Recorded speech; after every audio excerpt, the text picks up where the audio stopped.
Gênesis 6, versículo 13 e 14 apenas. Gênesis 6, versículo 13 e 14. E disse Deus a Noé: o fim de toda a carne chegou diante de mim, pois a terra está cheia de violência por meio deles, e eis que os destruirei com a terra. Faz para ti uma arca de madeira de gofer, farás compartimentos na arca e a betumarás por dentro e por fora com betume.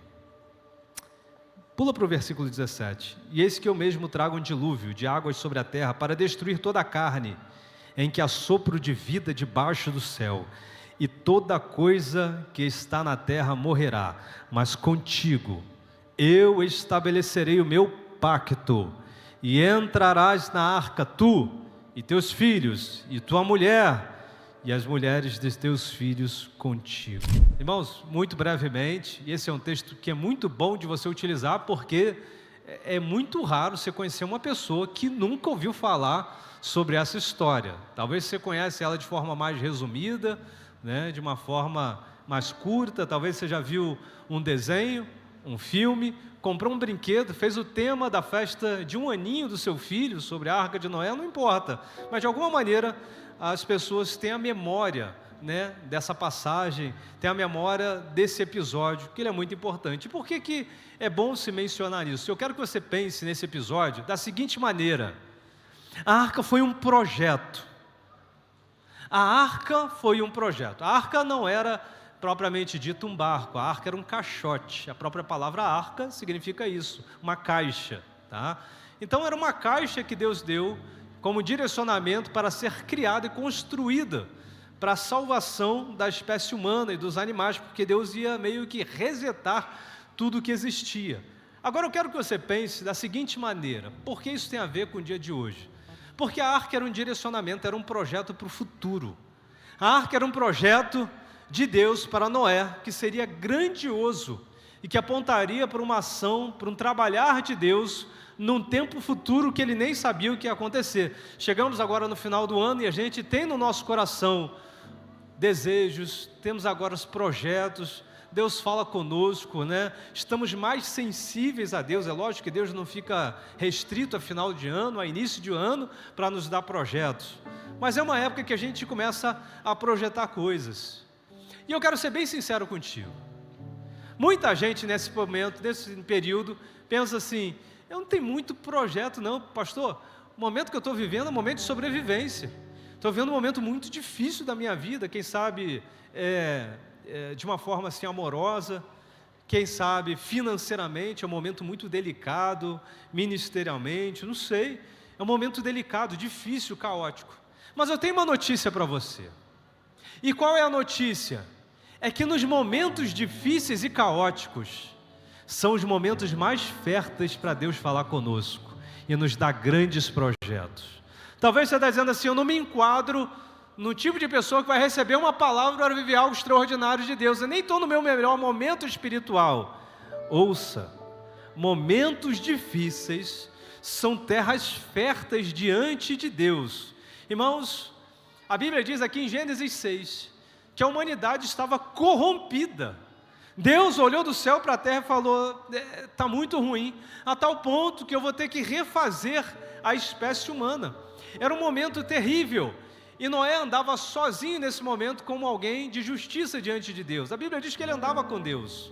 Pense que enquanto as pessoas andavam numa direção, Noé andava na direção contrária. Então é muito difícil você remar contra a maré, é muito difícil você viver diferente de todo mundo, é muito difícil você nadar contra a correnteza. E esse era o momento, e era a área que Noé vivia exatamente nesse momento. Deixa eu dizer, momentos caóticos, Deus aparece.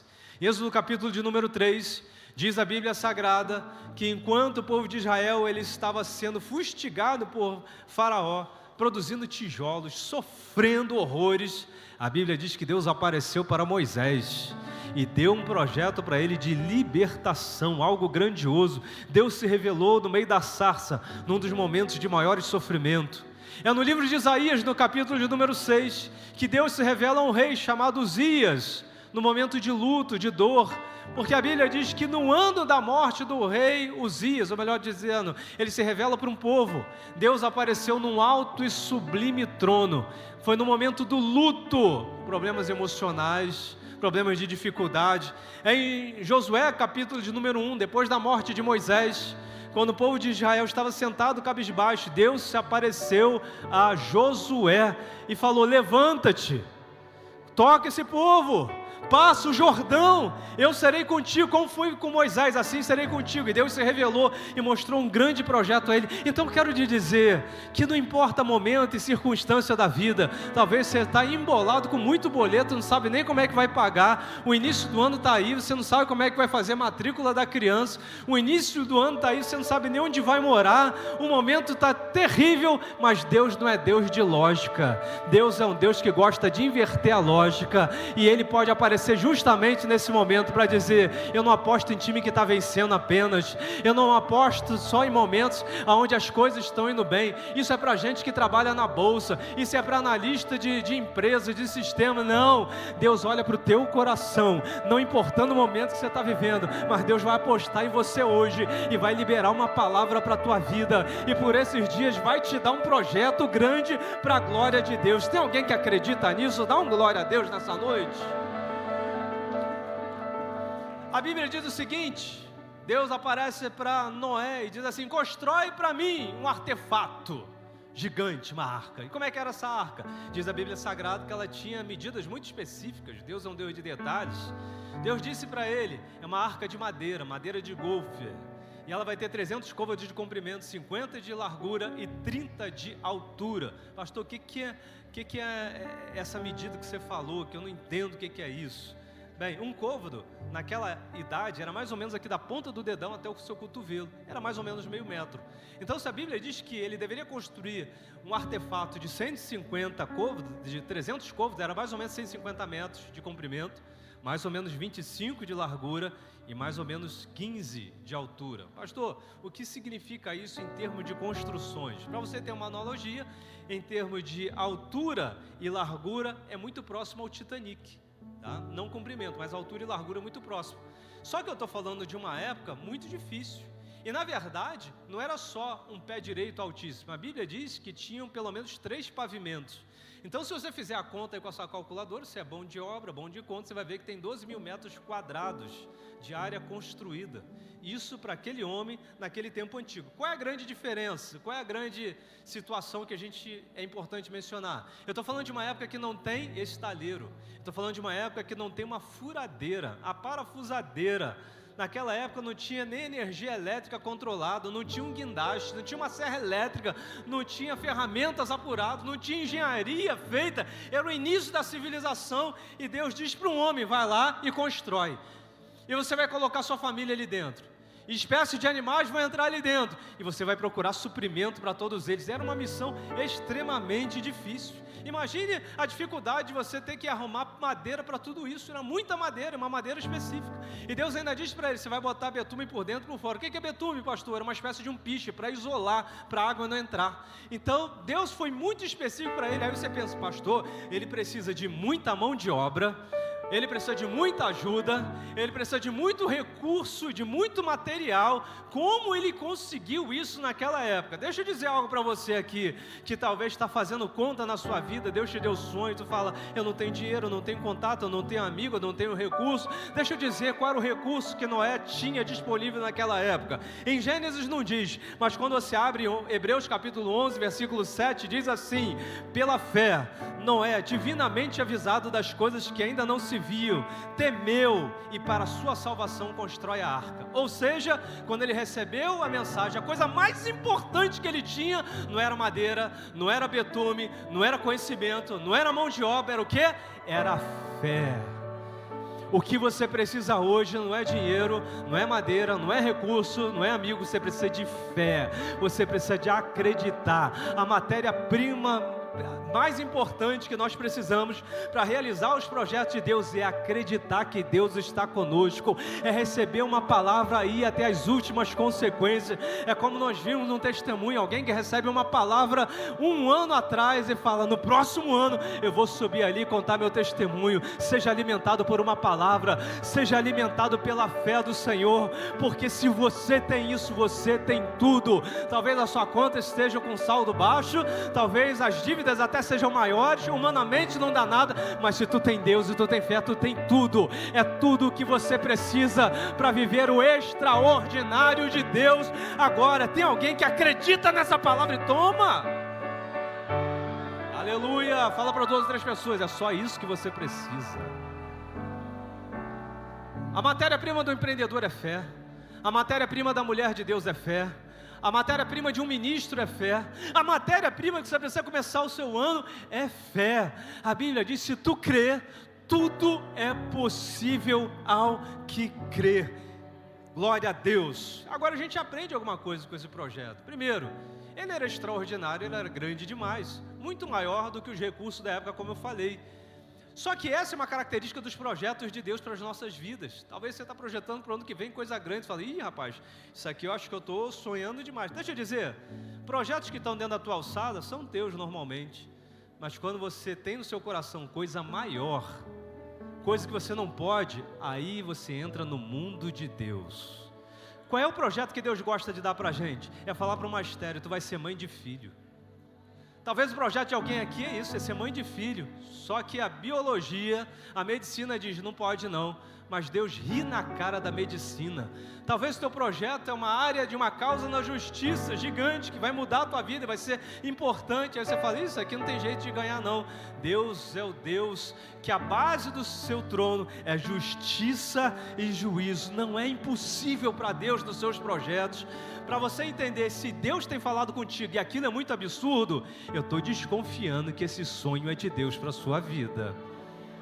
Agora é interessante que esses sonhos de Deus, aqui de forma muito rápida, Deus nos coloca na nossa vida, Deus, Ele implementa dentro de nós. Pastor, e qual é a nossa participação no meio de tudo isso? Você tem uma coisa para fazer, qual é? Você tem que responder Ele com trabalho, com inspiração. Deus te dá inspiração, Ele te inspira. Deus inspira a gente. Quantas vezes Deus te deu mesmo sonho de verdade, no meio da madrugada, e você acorda com alguma coisa na cabeça? Quantas vezes você veio no meio de um culto e numa palavra Deus, o teu coração ardeu: meu Deus, eu preciso fazer algo. Quantas vezes numa conversa, ou você dentro de casa fazendo seus afazeres, no meio, trabalhando, fazendo uma louça, varrendo a sua casa, conversando com seu amigo, no meio do teu trabalho, e de repente alguma coisa, uma palavra, uma frase, começa a queimar dentro de você. E o que Deus vai fazer a partir disso? Deus, Ele acende o gatilho.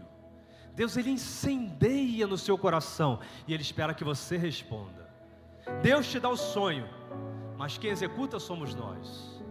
Noé constrói uma arca, 300 côvados de comprimento, 50 de largura, 30 de altura, e dá complexidade. E a partir de agora é contigo, você que vai fazer.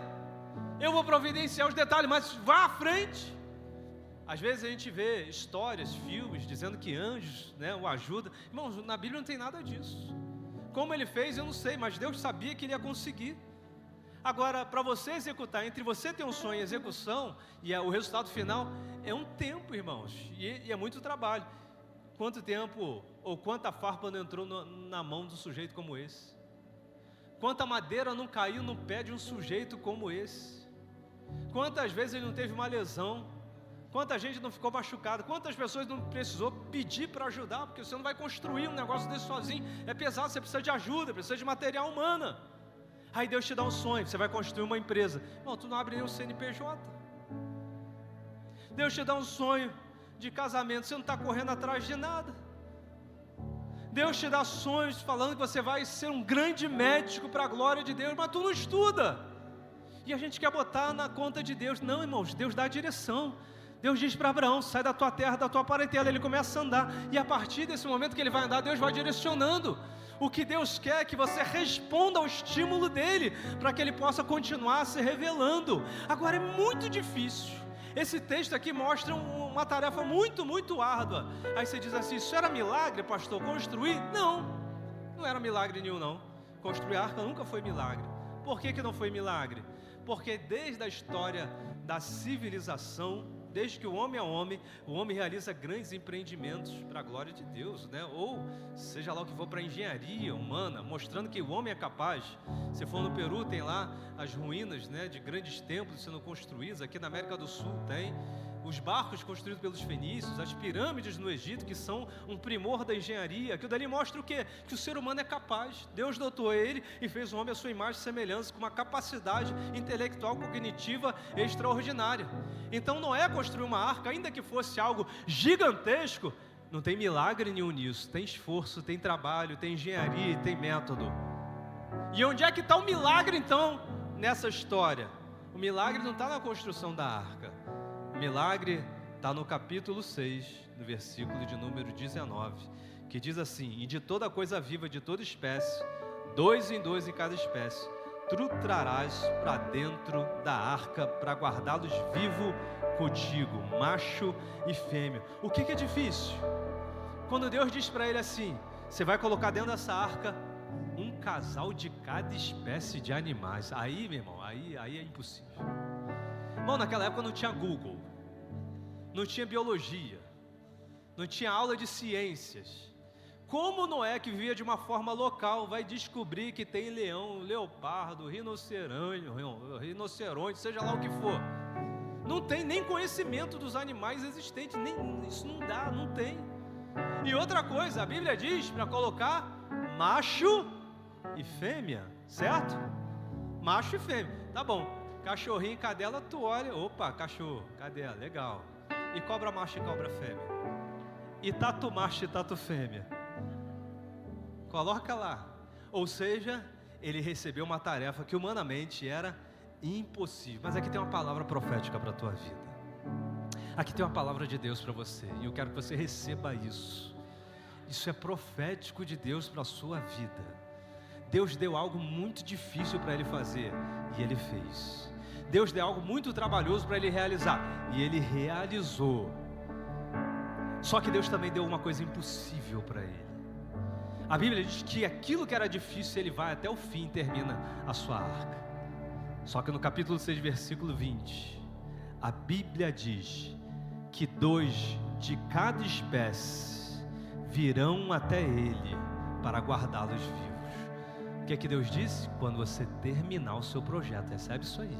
Quando você for até o fim daquilo que eu coloquei no seu coração, quando você responder aquilo que eu tenho incendiado o teu coração e a tua alma com esse sonho, quando acabar e esgotar as suas forças, quando não houver mais nada que fazer, faça como Noé, deixe a porta aberta. Por quê? Porque o milagre Deus vai mandar. Deus diz assim, a arca tu faz, mas os animais quem manda sou eu. Eu vou enviar de todos os lugares. Eles vão migrar de tudo que é parte da terra e vão chegar diante de você. Quando ele termina toda a sua obra, há um barulho na terra. Que barulho é esse? São os elefantes chegando. Que barulho é esse? São os rinocerontes chegando. Que barulho é esse? São o mugido dos animais chegando, os relinchares dos cavalos. Eles chegaram até Noé. Deixa eu dizer uma coisa para você. Deus vai trazer para a tua mão aquilo que você não pode. Deus vai trazer a parte do milagre que você não pode. Deus é capaz de trazer uma cura. Vai até o final, faça o que você tem que fazer, cumpra com a tua parte. Que Deus manda dizer para alguém aqui, eu sou fiel e eu sou um Deus de maravilha.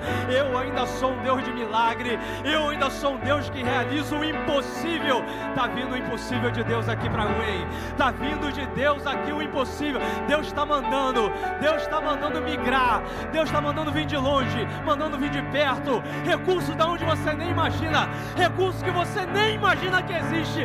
Deus vai trazer para a tua vida. Recebe essa palavra, porque hoje é profético para a vida de alguém. Tu vai fazer a tua parte.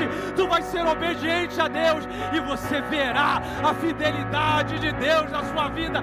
O agir de Deus na sua vida. Recebe essa palavra em nome de Jesus.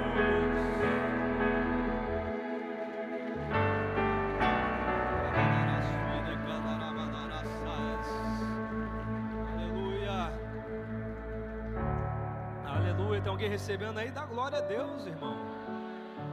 Glória a Deus. Glória a Deus. Glória a Deus. Deus está derramando na vida de gente aqui. Aleluia. Aleluia. Não se assuste se de repente você falar: Deus, agora eu não aguento mais. Eu fiz tudo o que tinha que fazer. E de repente vai vir um zap do teu telefone. Isso é profético, vai vir uma mensagem que tu vai ficar assustado. Meu Deus, como foi isso? Eu nem sei como aconteceu, eu não tinha capacidade nenhuma para isso.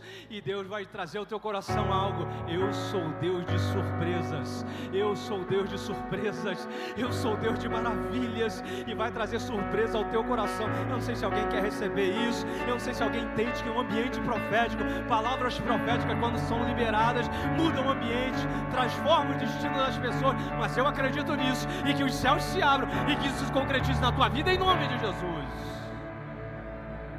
Agora, sabe o que é curioso desse projeto? É que esse projeto aqui é interessante, que ele tem um tempo, repita assim: todo projeto tem um tempo. Qual o tempo de construção da arca? A Bíblia não diz. Por que não? Porque isso é proposital, porque projetos de Deus, para cada pessoa tem um tempo diferente. Eclesiastes capítulo 3 diz que há um tempo determinado para todo propósito debaixo dos céus, e você não pode comparar o teu tempo com o tempo de outra pessoa. Por isso que muita gente desiste, ou acha que está demorando. É porque quando Deus ele olha para você, Ele sabe exatamente como fazer. Para algumas pessoas, Deus resolve fazer você esperar um mês, uma semana, um ano, 2 anos, 3 anos, eu não sei. Deus, para cada um ele tem um tempo, e para cada projeto o desenvolvimento dele é um tempo. Acredita-se que um negócio desse foi algo gigantesco. Veja, irmãos, quando Jesus chama Pedro e diz assim: tu vai ser um pescador de homens, isso só vai concretizar 3 anos e meio depois. 3 anos e meio depois, Deus diz para Abraão que vai dar um filho para ele, e a promessa só vai se concretizar 25 anos depois. Irmãos, é tempo. Agora, Deus vai trabalhar com pessoas diferentes. Deixa eu dizer uma coisa para você. O que Deus está dizendo para a gente é que você tem que entender e discernir, como diz na Bíblia Sagrada, os tempos de Deus. Você não pode jogar toalha, você não pode desistir, você não pode tomar uma atitude impensada e intempestiva, porque isso pode acarretar para você uma grande derrota, e você sair daquele momento que é como se você estivesse numa fila. A Bíblia diz que não nos cansemos de fazer o bem, porque ao seu tempo nós colheremos, se nós não desfalecermos. A figura que Paulo está contando é como se alguém estivesse na fila falando: não desiste não, continua, porque uma hora a tua senha vai ser cantada, uma hora o teu momento chega, se você não tiver desistido. E a Bíblia mostra gente que desistiu, mas gente também que perseverou. Olha que interessante, você aqui no último dia do ano, talvez nem começou na igreja o ano, talvez começou afastado do caminho do Senhor, talvez você nem era membro de uma igreja no início do ano, mas você está aqui de pé, irmãos. Você escolheu estar na igreja recebendo uma palavra, e isso tem um peso espiritual, porque o livro de Hebreus diz que Deus é galardoador daqueles que o buscam, ou seja, Deus recompensa aquele que busca. Eu não sei de onde você veio, para onde você vai voltar no final desse curso, mas uma coisa eu sei: você não volta vazio para sua casa não, você volta com uma recompensa da parte de Deus nessa noite, para a glória do Senhor. Aguarde o teu tempo. Aguarde o tempo de Deus. Irmãos, o tempo de Deus é interessante. Não sei se você já leu essa história aqui com atenção, ou se você só viu em filme, mas se você já leu esse texto, se você teve o cuidado de ler, né, a partir do versículo 7 é interessante. Estou falando sobre tempo. Olha que coisa interessante. Deus fala com Noé, sabe quantas vezes? Uma. Quantas vezes? Uma. Deus falou com Noé, e depois de 100 anos depois, mais de 100 anos depois, a arca está pronta. Aí a Bíblia diz que quando terminou tudo, entra na arca Noé, sua esposa, seus 3 filhos, as mulheres de seus filhos, os animais estão lá. Nos filmes que a gente vê, quando ele está terminando a produção da arca, começa já uma chuva, aquele negócio. Primeira observação: até o capítulo 7 da Bíblia Sagrada, a Bíblia não registra nenhuma a participação de chuva na terra. A chuva só é mencionada depois desse capítulo. Então, primeiro, chuva era uma coisa inédita. Segundo, além dela ser inédita, né, imagine alguém que está construindo algo contra uma coisa que ainda não aconteceu e ninguém sabe o que é. Tem que ter muita convicção. Você guardar uma palavra uma semana é uma coisa, guardar uma palavra 2 semanas é outra coisa, guardar uma palavra 1 mês é uma coisa, guardar uma palavra durante 2 anos é uma coisa, mas aqui eu estou falando de alguém com quase 100 anos que recebeu uma palavra e guardou. Tem noção do que é isso? Quando tudo terminou, pastor, por que você está falando sobre isso? Porque depois que ele entra na arca, a Bíblia diz que não começou a chover. Se você ler o texto sagrado, né, a partir do capítulo de número 7, a Bíblia vai dizer que começa a chover depois de 7 dias. Agora tu já parou para pensar nos filhos dele? Depois de tudo construído, de uma dificuldade, 1 dia se passa, não cai uma gota d'água. 2 dias se passam, não cai uma gota d'água. Um calor que nem o calor que a gente está vivendo aqui, que, né, eu adoro, glória a Deus. E aí ele desesperado, e aí o filho de Noé olha para Noé: pai, só para constar, quando que Deus falou contigo? Filho, tem mais de 100 anos. Ah, tá. 4º dia. Pai, só para constar também, quantas vezes Deus falou contigo? 1. Entendi. 5 dias depois, cadê a chuva? Pai, estou passando vergonha, pai. Como é que a gente vai sair daqui de dentro, pai? Depois de construir isso tudo, gastamos todo o nosso dinheiro, o recurso. Pai, vamos ter que se mudar, vai ficar feio para a gente. 6º dia nada. Mas no 7º dia, a resposta de Deus chegou. A porta podia estar aberta e as pessoas poderiam ter saído. Mas durante 7 dias Deus mostrou para eles: aguarda aí o meu tempo. Aguarda o tempo de Deus. Aguarda o tempo de depois que eles entram, são 40 dias chovendo, 40 dias e 40 noites. 40 na Bíblia Sagrada é um número simbólico, você sabe disso, né? 40 dias foi o tempo que Jesus ficou jejuando e orando para começar o seu ministério. 40 dias Moisés estava no monte para receber a revelação de Deus para um novo tempo. 40 anos Israel esteve andando no deserto antes de entrar na terra prometida. 40 é o tempo do preparo. 40 é o tempo que antecede um novo tempo de Deus na sua vida. Talvez hoje você está no tempo de espera, nada aconteceu ainda, nada está se movendo, e parece que nada vai se mover, mas só parece. A única coisa que eu digo para você é: seja obediente à direção de Deus, porque enquanto eles estavam no deserto, durante os 40 anos, havia uma coluna de fogo que guiava eles à noite. A nuvem vem para cá, ele vem para cá, a coluna de novo vem para cá, ele vem para cá. À noite, uma coluna de fogo, e de dia uma coluna de nuvem. A nuvem vem para lá, eu vou para cá, não importa. Ela mandou voltar, eu volto. Ela foi para um lado, eu vou para um lado, mas eu sigo a direção de Deus. Eu não estou entendendo para onde ela está mandando, eu não estou entendendo o mundo de Deus, mas tu não tem que entender nada. Você só tem que acreditar e confiar e seguir a vontade de Deus, porque no final tem uma Canaã te esperando, a terra prometida. Seja fiel à voz do Senhor. Abraão, sai da tua terra, uma terra que eu vou te enviar. Para onde? Eu não sei, só anda. Quando você botar o pé lá, eu vou te mostrar esse local, eu vou me revelar a você, eu farei coisas grandes. Confie em Deus. Deus manda alguém acalmar o coração, e Deus diz para alguém aqui nessa noite: confia em Deus.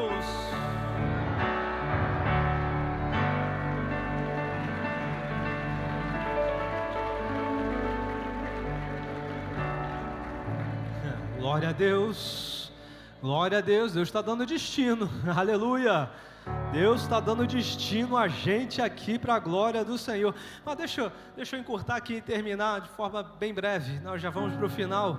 A Bíblia apresenta Noé de uma forma muito interessante, você sabia? Que a Bíblia não apresenta Noé como engenheiro. Talvez um dos maiores feitos da engenharia de todos os tempos seja essa arca, mas a Bíblia em nenhum momento diz que ele é um arquiteto, engenheiro, cientista. A Bíblia não apresenta ele assim. Pastor, como é que a Bíblia apresenta Noé? Segunda carta de Pedro, capítulo 2, versículo 5, diz assim: Noé era pregoeiro da justiça. A palavra pregoeiro significa arauto, proclamador, pregador, anunciador da justiça. Aí eu faço uma pergunta para você: quantos textos você conhece na Bíblia de um sermão que Noé tinha pregado? Nenhum. Não tem Gênesis, não tem no Antigo Testamento, não tem no Novo Testamento. Você não encontra um salmo, você não encontra um texto, você não encontra uma pregação de Noé. Só que a Bíblia diz que ele era o pregador da justiça. Você já parou para pensar que ser um pregador da justiça não significa subir no púlpito e pegar um microfone? Porque a maior pregação dele não era o que ele falava, era o que ele vivia. Tu é um grande pregador. Você não precisa do microfone para ser o pregador da justiça. A tua vida mostra a justiça de Deus nessa terra. O teu dia a dia na empresa, na rua, na família, é uma mensagem viva e poderosa da justiça, da santidade e do mundo de Deus. Esse homem, ele nadou contra a correnteza, contra a maré. Ele viveu uma vida diferente das outras pessoas. Ele constrói algo pela fé. Ele vive uma vida dedicada a Deus. A Bíblia diz que ele andava com Deus. Ele é uma mensagem. Eu quero dizer que você é uma mensagem para esse mundo. Você é uma testemunha de Deus nesse mundo. Você é sal da terra. Você é a luz do mundo. Você é o farol de Deus que Deus plantou em algum lugar. Você é o pregoeiro da justiça desse tempo. E a tua vida denuncia o erro, denuncia o tempo. Mas vai chegar um tempo que Deus vai honrar as palavras que Ele colocou na tua vida, no teu coração. Vai chegar um tempo que Deus vai te honrar. Vai chegar um tempo que tudo vai mudar na tua vida para a glória de Deus. Alguém acredita nisso? Veja, por que eu digo isso? Porque é o tempo que a gente vive. Pastor, como é que você está dizendo que o tempo de Noé tem a ver com o nosso tempo? Quem disse isso não fui eu, foi Jesus.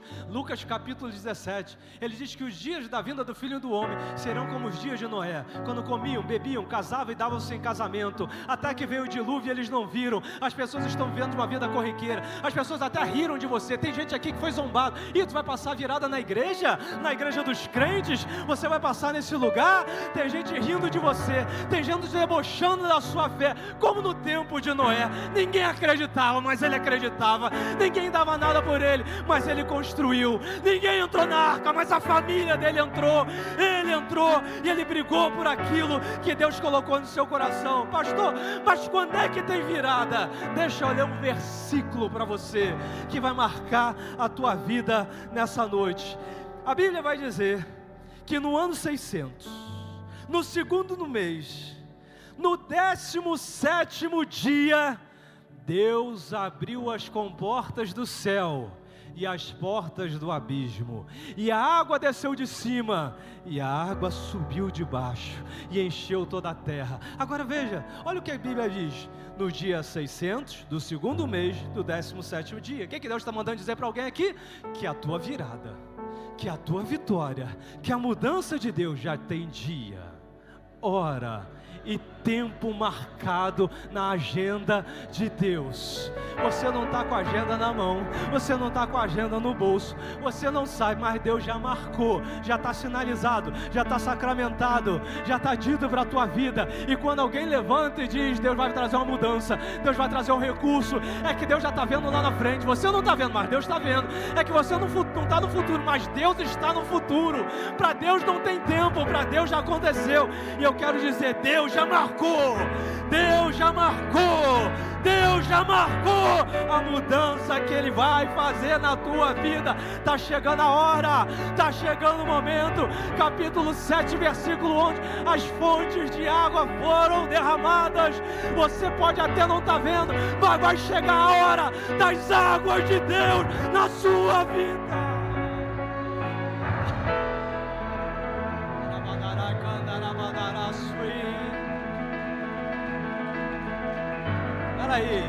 Peraí que eu estou sentindo a graça de Deus. Deixa eu dizer, Deus vai abrir a janela do céu. Olha o que o texto está dizendo, que Deus abriu as janelas do céu. Deus abriu a janela do céu e Deus abriu as comportas do abismo. Deixa eu dizer algo para você, vai ter resposta de cima e vai ter resposta de baixo. Vai ter recurso de cima e vai ter recurso de baixo. Vai ter gente ajudando que estava em posições altas, mas tem gente ajudando de posições baixas, da onde você menos espera. Mas as águas vão vir, as águas vão vir, vai vir o recurso, vai vir a mudança.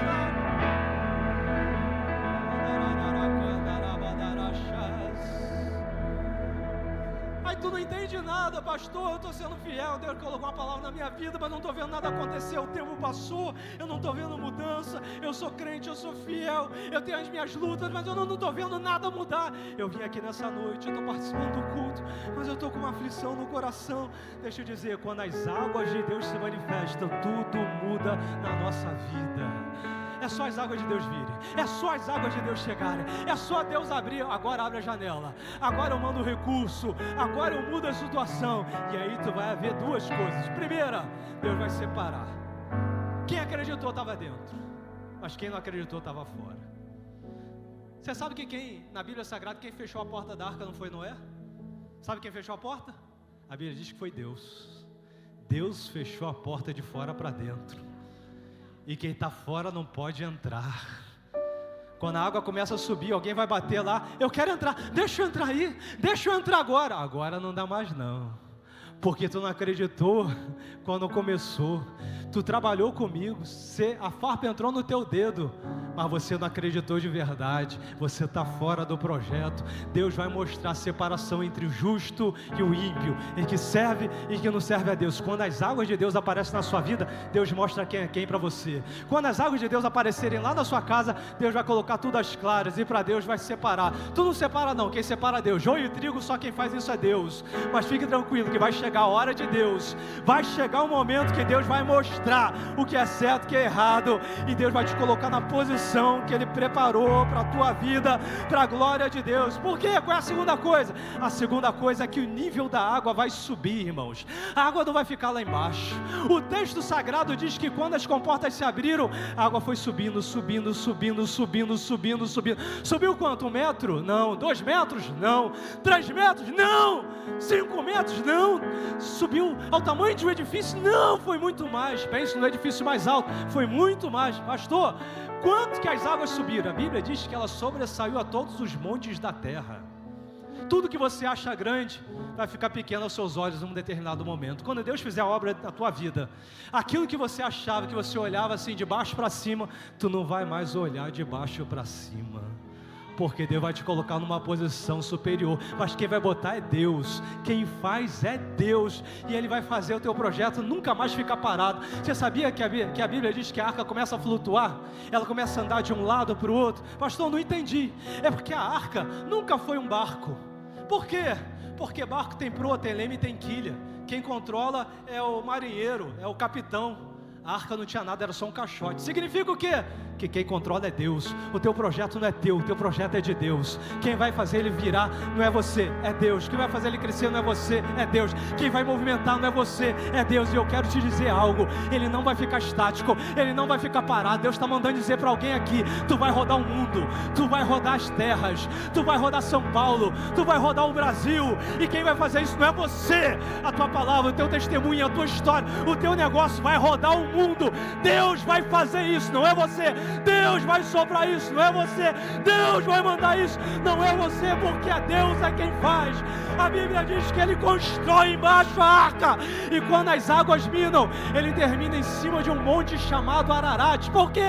Porque o projeto pode até começar pequeno, mas termina grande. Você pode até começar lá embaixo, mas vai terminar lá no alto para a glória de Deus. Não despreze o dia das coisas pequenas. Você não acredita, alguém não acredita, te dizem que é sonhador, te dizem que é impossível, mas deixa as águas de Deus chegarem. Deixa as águas de Deus chegarem. Deixa a arca começar a voar. Deixa a arca começar a flutuar. Tu vai longe, irmão. Tu vai longe, irmã. Tu vai longe contra tudo e contra todos, em nome de Jesus. Eu estou falando para alguém aqui que a tua família não acredita em você, debocham de você, zombam de você, mas há um Deus na tua vida, há um Deus na tua vida.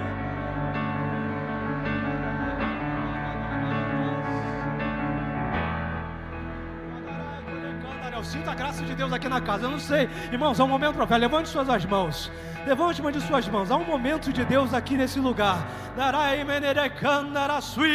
Há um Deus de surpresa. É uma noite profética. Vai ter virada. Vai ter virada. Fecha as tuas mãos e recebe dando glória a Deus.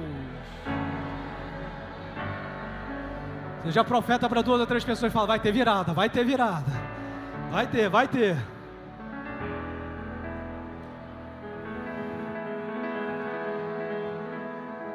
E quem acreditou, subiu contigo. E quem não acreditou, vai bater do lado de fora. Deus sabe quem vai entrar contigo.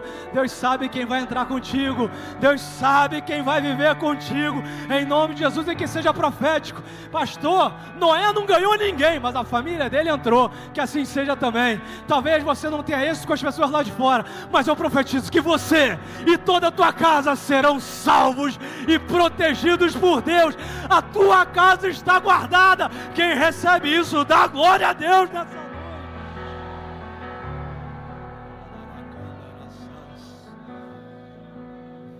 Vamos ficar de pé. Vamos ficar de pé. Aleluia. Aleluia. Aleluia. Tu sofreu muito para chegar até aqui, né? Tu sofreu muito para chegar até o dia de hoje, né? Mas o Deus da virada está nesse ambiente aqui. O Deus da virada está aqui. Não sei se você está entendendo, recebendo, glorificando. Um Deus da transformação está aqui e vai visitar a sua casa em nome de Jesus. Deixa eu terminar fazendo um apelo, um convite. Tem muita gente aqui, mas quem sabe alguém que entrou hoje está longe de Deus e precisa muito de Deus. Porque a arca é um símbolo da igreja, não sei se você sabe, a arca era o símbolo da igreja. E assim como a arca um dia subiu, um dia a igreja vai subir também. E você vai junto. Só que quem subiu é quem estava lá dentro. Você sabia que quando essa arca foi construída só tinha uma porta e uma janela? Quantas portas? Quantas portas? Quantas janelas? Sabe qual é o tamanho da janela? Um côvado, meio metro. Uma janela de meio metro para tudo isso. Irmão, vai resolver alguma coisa? Não. O que eu acredito, que a janela é o seguinte. Irmão, tu viveu um ano dentro de um lugar desse? Misericórdia. Quem tem cachorro em casa? Hein? Tu leva ele para a rua para fazer necessidade? Tem que levar. E se não levar, gente, fica insuportável a casa. Um cachorro. Você imagina todas as espécies lá dentro. Que cheiro maravilhoso. Que ambiente difícil. Eles ficaram um ano dentro daquela arca. Ou seja, na hora que alguém está desesperado, fala, ih, não aguento mais isso. Pai, estou indo embora, chega. Só que Deus fechou a porta de fora para dentro. Não dá para entrar, passar pela porta. Por onde que ele pode pular? Pela janela. Aí o sujeito bota a cabeça do lado de fora. Quando ele olha do lado de fora, o que é que ele vê? Água. Todo mundo morreu. Maior tragédia da história. Acredito que o sujeito bota a cabeça para dentro e fala, ufa, graças a Deus eu estou aqui. Porque a igreja é isso. Às vezes alguma coisa entristece, às vezes um momento da vida não é bom, mas a gente tem que dizer, graças a Deus eu estou aqui. Graças a Deus, Deus está guardando a minha casa. Graças a Deus, porque uma hora a gente vai ver o agir de Deus e a resposta de Deus. Olá, que privilégio ter você aqui nesse canal. E eu vou separar mais 2 opções de vídeo para você assistir. E se te abençoou, comenta aqui a sua experiência, a sua percepção. Porque quando a gente testemunha, a gente glorifica a Deus. E deixa eu te pedir algo assim do meu coração. Se inscreva aqui no canal, envie para alguém que também precisa ser abençoado. Com certeza você conhece alguém que precisa ouvir essa palavra. Deus te abençoe, um grande abraço.